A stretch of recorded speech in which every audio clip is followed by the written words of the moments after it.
Henry Addison, V.C. February 1821 to the 18th of June 1887, was an English recipient of the Victoria Cross, the highest and most prestigious award for gallantry in the face of the enemy that can be awarded to British and Commonwealth forces. Details. Born in Bardwell, Suffolk, Addison was about 37 years old, and a private in the 43rd Monmouthshire Regiment of Foot, later the Oxfordshire and Buckinghamshire Light Infantry, British Army during the Indian Mutiny, when the incident for which he was awarded the V.C. took place. On the 2nd of January 1859 near Courier, India. On the 1st of January 1859, 30 men of the 43rd Light Infantry commanded by Gerald Young and contingents from the 1st Madras Regiment and the Royal Artillery left the brigade at Punnery, while the remainder of the brigade returned to Koti. The following day, after descending a hill, the troops saw a village from which smoke was rising and people running from houses into the jungle. The troops moved into the jungle and were engaged in action with the enemy for nearly 2 hours.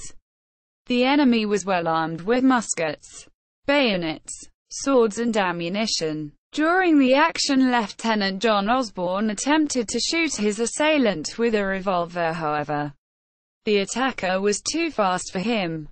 Addison intervened and, in an act of great gallantry, saved Osborne's life and was severely wounded. 4. Addison was recommended for the V.C. in a dispatch from Lieutenant Colonel F.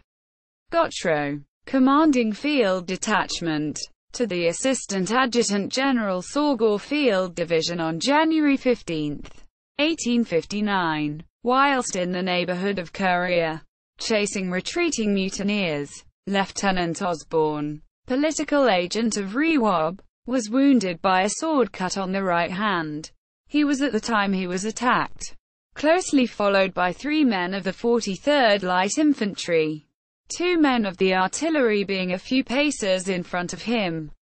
Private Henry Addison, of the 43rd Light Infantry, seeing him attacked and on the ground, rushed forward to defend and cover him in a most gallant manner. In doing this, I much regret having to record that he received 2 very severe sword cuts, one on the left leg which rendered immediate amputation of the limb above the knee necessary, and another causing compound fracture of the left forearm.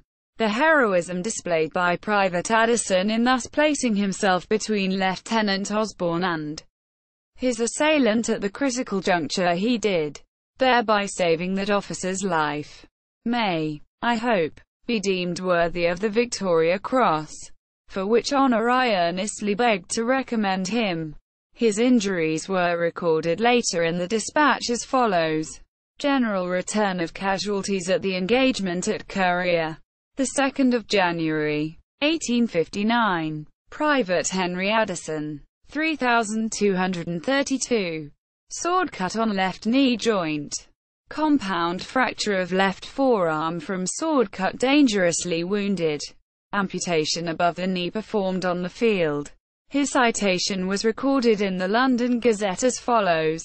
Private Henry Addison. Date of act of bravery, the 2nd of January, 1859. For gallant conduct on the 2nd of January, 1859, near Courier, in defending against a large force and saving the life of Lieutenant Osborne, political agent, who had fallen on the ground wounded. Private Addison received 2 dangerous wounds and lost a leg. In this gallant service, Addison attended Windsor Castle to receive the award of the Victoria Cross, and Queen Victoria noticed that he had difficulty in observing the required protocols when retiring from the monarch's presence and told him to retire in his usual manner.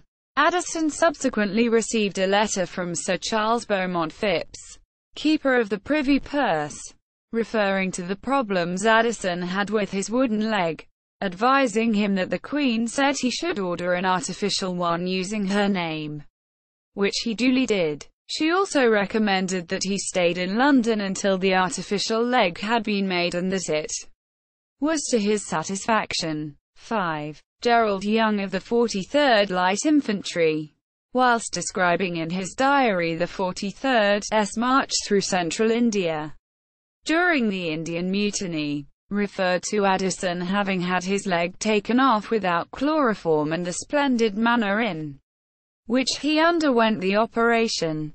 6. Osborne, in gratitude for Addison's selfless act of valor which saved his life, arranged for him to be paid a pension of £20 a year. Addison lived in Bardwell, Suffolk from 1859 and only left there to make his annual visit to Colonel Osborne, who died on 8 October 1881. 7. He was also awarded an Army Long Service and Good Conduct Medal. His Victoria Cross is displayed at the Royal Green Jackets Museum in Winchester, England. Addison married Charlotte Dixon in India. The only child of the marriage, a son named William, died aged 2 years old on the 8th of August 1862. His wife, Charlotte Addison, who remarried after his death, died aged 69 on the 30th of January 1907. 8. Henry Addison VC died on the 18th of June 1887. He is buried in the churchyard of the Church of St. Peter and St. Paul in Bardwell.